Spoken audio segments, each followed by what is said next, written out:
پاکستان کی قومی اسمبلی یعنی کہ جہاں پہ آپ کے اور میرے منتخب امیدوار جنہوں نے ہمارے ووٹ لے کے یہ کہا تھا کہ وہ ہماری امنگوں کی عکاسی کریں گے، اس رواں سیشن کے اندر پریونشن آف الیکٹرانک کرائمز بل 2015 یعنی کہ فور شارٹ PECB 2015 پاس کرنے جا رہی ہے۔ اب شاید آپ میں سے کچھ یہ جاننا چاہ رہے ہوں کہ بل میں اور قانون میں فرق کیا ہوتا ہے۔ بل ایک موجودہ مسودہ یعنی کہ ایک پرپوز ڈاکیومنٹ ہوتا ہے، ایک ایسا ڈاکیومنٹ جس نے ابھی تک قانون کی شکل اختیار نہیں کی، اور اس کو پیش کیا جاتا ہے ممبرز آف نیشنل اسمبلی، اراکین اسمبلی کے سامنے، اس نیت کے ساتھ کہ اگر ممبرز سمپل بیسک میجورٹی یعنی کہ 51% میجورٹی کے ساتھ اس کے حق میں ووٹ کر دیں تو وہ بل سینٹ کے پاس بھیج دیا جائے گا، جہاں سے پاس ہو کے وہ ایکٹ بن جائے گا۔ یہاں ہم آپ کو یاد دلاتے چلیں کہ آلریڈی نیشنل اسمبلی میں نون لیگ کے پاس بیسک میجورٹی ہے، یعنی کہ انہیں کسی الائنس یا اتحادی کی ضرورت نہیں، وہ خود ہی اس بل کو پیش کر کے اسے پاس کر سکتے ہیں۔ اور اگر یہ بل قانون بن گیا یعنی کہ prevention of electronic crimes bill, prevention of electronic crimes act بن گیا، تو اس کی خلاف ورزی کی صورت کے اندر آپ کو جرمانہ بھی ہو سکتا ہے اور خدا نخواستہ آپ جیل بھی جا سکتے ہیں۔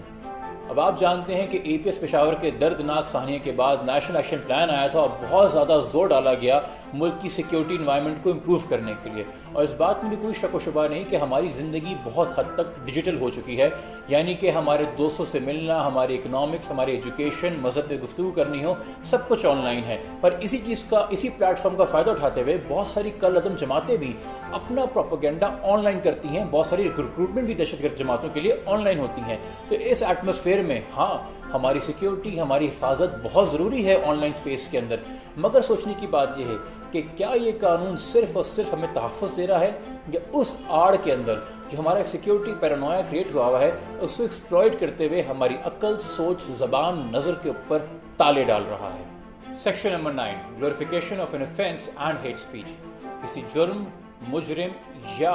نفرت انگیز گفتگو جس سے لسانی یا فکری کی یا کسی بھی بنیاد کے اوپر نفرت پھیلائی جا رہی ہو، اب آن لائن ان باتوں کی تعریف اور تائید کرنا جرم ہوگا۔ بظاہر بڑی اچھی بات ہے، ہم نہیں چاہتے کسی بھی مجرم کو جیسے کہ ممتاز قادری کو ہیرو بنا دیا جائے جیسے کہ کچھ لوگ بنانا چاہ رہے ہیں، نہ ہم چاہتے ہیں کہ نفرت انگیز باتیں جو بے شک خطبے میں کی جائیں، ممبر سے کی جائیں یا سیاسی جلسوں میں کی جائیں، ان کو عام کر کے نفرت پھیلائی جائے، ان کو بند ہونا چاہیے، اور اس حد تک ہم اس قانون کے حق میں ہیں۔ مگر پرابلم کہاں آتی ہے؟ قانون تھوڑا سا ویگ ہے۔ قانون تو یہ بھی کہتا ہے کہ اگر کوئی انسان اکیوزڈ بھی ہو، یعنی کہ مجرم نہیں ملزم ہو، اس پہ ایک الزام لگایا گیا ہو کہ اس نے یہ جرم کیا ہے، اور جرم کو بھی ڈیفائن نہیں کیا، یہ کہیں نہیں کہا گیا کہ جرم ایک ٹیررسٹ ایکٹ ہونا چاہیے، جرم کوئی بھی جرم ہو سکتا ہے، تو ایسا انسان جو کہ آپ کی میری نالج میں بھی ہے کہ ہمارے ملک میں پولیٹیکل وکٹمائزیشن بھی ہے، پولیس کے جھوٹے مقدمے بھی ہیں، اور اس طرح کے ہمارے یہاں مس کیریجز آف جسٹس ہوتے رہتے ہیں کہ معصوم مظلوم لوگوں کو جھوٹے مقدمات میں اندر کر دیا جاتا ہے۔ تو اگر ان کے حق میں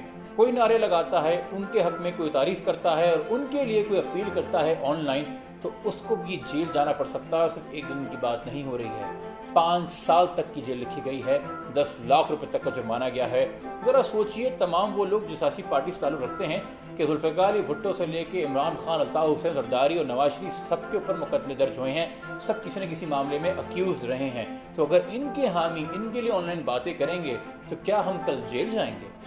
section number 18، offences against the dignity of a natural person، یعنی کہ کسی انسان کی عزت اگر آپ نے پامال کر دی تو وہ جرم ہے اور ہونا بھی چاہیے۔ قانون کہتا ہے کہ اگر جانتے بوجھتے ہوئے آپ نے کسی بھی انسان کے بارے میں غلط انفارمیشن عام کر دی ہے، جھوٹی انفارمیشن عام کر دی ہے، تو 3 سال تک کی سزا ہے آپ کے لیے، اور صحیح بات ہے۔ مگر قانون کمپلیکیٹڈ کہاں ہو جاتا ہے؟ قانون کہتا ہے کہ کوئی ایسی بات جو ٹیلی ویژن نیوز چینل پہ کی گئی ہو، بے شک وہ کل کو جھوٹی ثابت ہو، اس پہ جرم نہیں ہے۔ قانون وضاحت کہاں نہیں کر رہا، اور قانون آپ کو اور مجھے کنفیوز کیا کر رہا ہے کہ ایسی کوئی خبر جو جیو، ایئر وائز، سما یا کسی اور چینل پہ چل جائے، اس کو میں اور آپ شیئر کر لیں، کل کو وہ خبر جھوٹی نکلے، مگر چونکہ ہم اسے شیئر کر چکے اور ہم نے اسے آن لائن شیئر کیا، یا فار ایگزامپل ہم اس خبر کا لنک نہ شیئر کریں، اس سے انسپائر ہو کے خود ایک پوسٹ کر دیں، ایک ٹویٹ کر دیں، یعنی کہ انڈیپینڈنٹلی ایک بات آگے کر دیں، کل کو چینل والے تو بچ جائیں گے، مگر آپ کے اور میرے تحفظ کے لیے کیا قانون وضاحت کر رہا ہے؟ کیا ہم بھی اس بچاؤ کے حقدار ہوں گے، یا ہمیں 3 سال کے لیے اس سیکشن کے مطابق جیل بھیج دیا جائے گا؟ اگلا سیکشن ہے جی سیکشن نمبر 21 یعنی کہ شک نمبر 21 بقول جس کے سائبر سٹاکنگ اب ایک جرم ہے اور بالکل اچھی بات ہے، ہونا بھی چاہیے۔ کون چاہتا ہے کہ وہ ہراس ہو؟ نہ آپ چاہتے ہیں نہ میں چاہتے ہیں کہ ہماری مرضی کے بغیر ہماری امیجز ہماری ویڈیوز گندی گندی ویب سائٹس پہ ولگر کیپشن کے ساتھ نظر آئیں یا ہماری امیج کو لے کے ایک بھدی قسم کی آبسین میم بنا دی جائے۔ کسی انسان کو یہ حق دینا نہیں چاہیے کہ کسی اور انسان کی اس طرح سے تذلیل کرے، اس کی عزت پامال کرے، but where does a complication لائے؟ مسئلہ کہاں درپیش آتا ہے؟ مسئلہ وہاں درپیش آتا ہے جب سیکشن نمبر 21 میں آپ نے یہ شک بھی ایڈ کر دی کہ کسی انسان کو دباؤ میں لینے کے لیے اگر اس کی مرضی کے بغیر آپ اس کی امیج یا ویڈیو اپلوڈ کرتے ہیں جس سے اس کو نقصان پہنچے تو وہ بھی جرم ہے اور آپ 6 مہینے کے لیے جیل جا سکتے ہیں۔ اب غور کرنے کی بات یہ کہ بھائی نقصان کی تعریف تو کی نہیں، نقصان تو ایکسپلین ہی نہیں کیا کہ کیا یہ غیر قانونی نقصان ہے، کیا ہم ٹیررزم کی بات کر رہے ہیں، کیا ہم جان کو خطرے میں ڈالنے کی بات کر رہے ہیں، یا یہ پولیٹیکل یا سوشل نقصان ہو سکتا ہے، جیسے کہ رحمان ملک صاحب کی سیاست کو نقصان پہنچا تھا جب ایک خوددار ارجمن نے کھڑے ہو کے ویڈیو بنا کے دکھایا تھا کہ کیسے یہ منسٹر شہنشاہ بن کے پی آئی اے کو ڈیلے کروا رہا ہے اور لوگ خوار ہو رہے ہیں جہاز میں بیٹھے ہوئے، اور کیسے بہت سارے وی آئی پی پروٹوکول اور بہت سارے اسکینڈلز ہم نے ایکسپوز کی ہیں سٹیزن جرنلزم کے ذریعے۔ تو کل کو میں آپ کسی تھانے میں، کسی منسٹر کے دفتر میں، کسی بیوروکریٹ کے دفتر میں کوئی ویڈیو بنا کے اپلوڈ کرتے ہیں بے شک ہڈن کیمرہ سے دکھانے کے لیے کہ کیسے عوام کو ایکسپلائٹ کیا جا رہا ہے اور اس سے اس انسان کو پولیٹیکل یا سوشل نقصان پہنچتا ہے، مگر اس پہ دباؤ یہی ہے کہ وہ اپنی نوکری صحیح طریقے سے کرے، تو کیا وہ بھی اس کے دائرے میں آئے گا؟ قانون اس کی وضاحت نہیں کرتا اور اسی لیے اس کی ایلیبریشن ضروری ہے۔ سیکشن نمبر 29، اور آپ کو یاد ہو کہ نہ ہو کہ آپ نے کیا اپلوڈ کیا، کیا ٹویٹ کیا، کیا پوسٹ کیا، کیا شیئر کیا، کیا ای میل کیا، کیا واٹس ایپ کیا، کیا ساؤنڈ کلاؤڈ پہ ڈالا، کیا انسٹاگرام پہ ڈالا، کیا فلیکر پہ ڈالا، یہ سب آئی ایس پیز کو یاد رہے گا جو آپ کو انٹرنیٹ سروس پرووائڈ کرتے ہیں، اور ان کے لیے پابند ہے کہ 1 2 3 4 ہفتے یا مہینے نہیں، پورے 1 سال تک وہ ڈیٹا رکھیں گے، اور یہ ڈیٹا انویسٹیگیشن ایجنسیز کو ان کو مہیا کرنا پابند ہے اگر انویسٹیگیشن ایجنسیز ان کو ریچ آؤٹ کرتی ہیں۔ یعنی کہ کہنے کا مطلب ہے اب حساس ادارے اس پی ای سی بی بل کے ایکٹ بننے اور قانون بننے کے بعد آپ کی کھڑکی سے بھی جھانک سکتے ہیں، آپ کے دروازے کی کی ہول سے بھی آپ کو دیکھ سکتے ہیں، اور آپ کی ذاتی زندگی در حقیقت اب ایگزسٹ نہیں کرتی۔ There is nothing private about your private life anymore۔ اور آخر میں میرے پیارے پاکستانیوں، سیکشن نمبر 34 یعنی کہ شک نمبر 34 جو کہ ہمیں بتا رہی ہے کہ اس ملک میں مزید یوٹیوب کے بعد کیا کیا بین اور بلاک ہوگا۔ جو بری عادت ہمیں لگی ہے بین برداشت کرنے کی، اسی کا فائدہ اٹھاتے ہوئے میرے خیال میں سیکشن ڈرافٹ کیا گیا ہے، اور ایک بہت ہی طویل، لمبی، ویگ، ایمبیگوس، براڈ لسٹ دے دی گئی ہے جس کے تحت حکومت وقت جو ہے کسی بھی ویب سائٹ کو، آرٹیکل کو، ویڈیو کو، امیج کو بلاک، بین کر کے ختم کر سکتی ہے انٹرنیٹ اسپیس سے۔ اور کیا کیا وجوہات ہیں؟ Anything which is against integrity and glory of Islam. مذہب پہ کسی قسم کی تنقید یا نکتہ چینی نہیں ہو سکتی۔ بھائی خدا نے خود قسم اٹھائی ہے قرآن کو مذہب کی حفاظت کرنے کی۔ اگر ہم کوئی سوال اٹھاتے ہیں، آپ یہ کہہ دیں گے کہ جی گلوری اور انٹیگریٹی کے خلاف ہے، بین کر دو۔ اگر کوئی چیز امورل یا انڈیسنٹ ہے،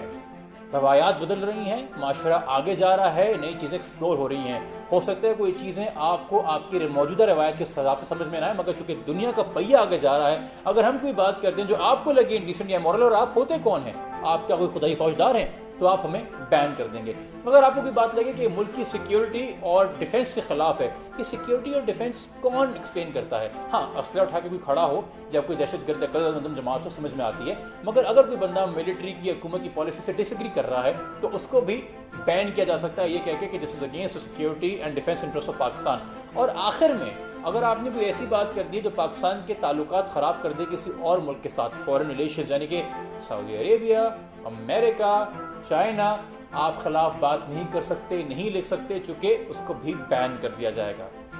یہاں پہ ایک خوف ہے مجھے بڑا سنجیدہ قسم کا۔ ہم ماشاءاللہ چائنا کے بڑے قریب ہیں، ہمارا بڑا پرانا یار، اور اچھی بات ہے، مجھ سے ہیلپ لے رہے ہیں، وہ ہمیں ہیلپ کر رہا ہے، سی پیک بن رہا ہے بھائی، 40 ارب ڈالرز ملک میں آ رہے ہیں، گوادر کا پورٹ بنے گا، ایکسپورٹ زون بنے گا، انڈسٹریاں لگیں گی، امپلائمنٹ ملے گی، ترقی ہوگی۔ معاشی اور اقتصادی طور پہ چائنا کو قبول کیجئے، کون منع کر رہا ہے، مگر کس نے کہا ہے کہ سماجی اور قانونی طور پہ کر دیجئے؟ کیا چائنا ہم پہ شرط لگا رہا ہے کہ پاکستان میں کام کرنے کے لیے پاکستان کے اندر وہی ماحول بنا دیا جائے؟ چونکہ یہ ماحول تو مجھے چائنا سے ملتا جلتا نظر آ رہا ہے۔ چائنا ویسے ہمارا یار ہو، مگر چائنا کے اندر لوگوں کا کیا حال ہے؟ وہاں یوٹیوب بین ہے، ہمارا بھی بین ہے، کون سی بڑی بات ہے؟ مگر اور ساتھ ساتھ کیا بین ہے؟ فیس بک بین ہے، ٹویٹر بین ہے، فلکر بین ہے، انسٹاگرام بین ہے، ویمیو بین ہے، ڈراپ باکس بین ہے، جی میل بین ہے، گوگل میپس بین ہے، گوگل سرچ بین ہے، انڈیا ٹائمز بین ہے، بی بی سی بین ہے۔ ہر وہ چیز جو آپ کو باہر کی دنیا سے خبر لے کے آ رہی ہو یا آپ کی بات باہر کی دنیا کو پہنچا رہی ہو، چائنا نے بند کر دی، بین کر دی اور اپنے لوکل ورژنس کریٹ کر دیے. کیا ہم بھی کل یہی کرنے جا رہے ہیں کہ ہمارا تعلق دنیا سے توڑ دیا جائے گا، یا ہم کوئی بات کرنا چاہیں سوشل سائبر اسپیس کے اندر، آن لائن اسپیس کے اندر، تو بند کر دی جائے گی؟ میں یہ نہیں کہہ رہا کہ کوئی بہت بڑی سازش ہونے جا رہی ہے، میں صرف یہ کہہ رہا ہوں کہ اس قانون کو پڑھ کے لگتا ہے کہ ہم چائنا کو پانے کی دوڑ کے اندر جنا کا پاکستان اور جنا صاحب کے پرنسپلز بھول رہے ہیں. ہم مجبور کر دیں گے ہر انسان کو کیا وہ ایکٹیوسٹ بن جائے کہ کچھ بھی وہ ٹویٹ کر دے، پوسٹ کر دے گا، آپ اسے اٹھا کے لے جائیں گے، بین کر دیں گے، جیل ڈال دیں گے؟ کہ ہم نہیں چاہتے کہ معمول سے اپنی زندگی گزاریں، کام کرتے رہیں. اور یہ جو آزادی اظہار ہے یہ تو ہمارے اندر انبلٹ ہے. ہم ایک شوق سے لوگوں کی تعریف کرتے ہیں، بڑا کھل کے تعریف کرتے ہیں، اور جب تنقید کرنی ہوتی ہے تو وہ بھی کھل کے کرتے ہیں. یہ ہمارے خمیر میں شامل ہے. اگر ہم سے آزادی لے دی گئی تو یہ ہمارے نیچر کے خلاف ہوگا، جو ہمارا ایک نیچرل ریاکشن ہوتا ہے چیزوں کو لے کے، اس کے خلاف ہوگا. ہم ایک اوپینینیٹڈ قوم ہے، اور مجھے فخر ہے اس بات پہ کہ پاکستان ایک اوپینینیٹڈ قوم ہے. پاکستان ایک سوچنے والی قوم ہے، غور اور فکر کرنے والی قوم ہے، اور ہم سے آپ غور اور فکر کرنے کا حق ہی لے رہے ہیں. جب ہمیں یہی پتہ چل جائے گا کہ ہم کہیں کچھ بات ہی نہیں کر سکتے تو ہم سوچیں گے کیوں؟ اور اگر اب اس ساری انفارمیشن کے بعد آپ سوچ رہے ہیں کہ ہم نے بطور پاکستانی کیا کرنا ہے، تو اس کا جواب بہت سمپل ہے. www.bolobhi.org/reviewpecb اس ویب سائٹ پہ جائیں گے، ایک ٹیمپلیٹ ہے، آپ نے ڈاؤن لوڈ کرنا ہے. یہ خط ہم نے آلریڈی آپ کے لیے ڈرافٹ کر دیا ہے. یہ خط ہے ایاز صادق اسپیکر قومی اسمبلی کے نام، جس کے اندر لکھا ہوا ہے کہ جب یہ بل پیش کیا جا رہا ہو قومی اسمبلی کے فلور پہ ووٹنگ کے لیے، تو بجائے ووٹنگ کے اس کو ایک ریویو کمیٹی تشکیل کر کے وہاں بھیج دیا جائے، اور اس ریویو کمیٹی میں صرف رولنگ پارٹی کے نہیں مگر اپوزیشن پارٹی کے لوگوں کو بھی برابر کی شمولیت دیں، اور ساتھ ساتھ میں ان سٹیک ہولڈرز کو جو کہ ہمارے رائٹس کے لیے کام کر رہے ہیں، تاکہ جب یہ بل پارلیمنٹ کے فلور پہ فائنلی ووٹنگ کے لیے آئے تو اس میں ایسی کوئی بات نہ ہو جو ہمارے فنڈامنٹل رائٹس کی خلاف ورزی کر رہی ہو. اسی لنک کے اوپر ایاز صادق صاحب کا ای میل ایڈریس بھی ہے اور میلنگ ایڈریس بھی ہے، جہاں پہ آپ یہ خط بھیج سکتے ہیں. پلیز اپنی آواز ابھی بلند کیجئے قبل اس کے کہ آواز بلند کرنا اس ملک میں غیر قانونی ہو جائے.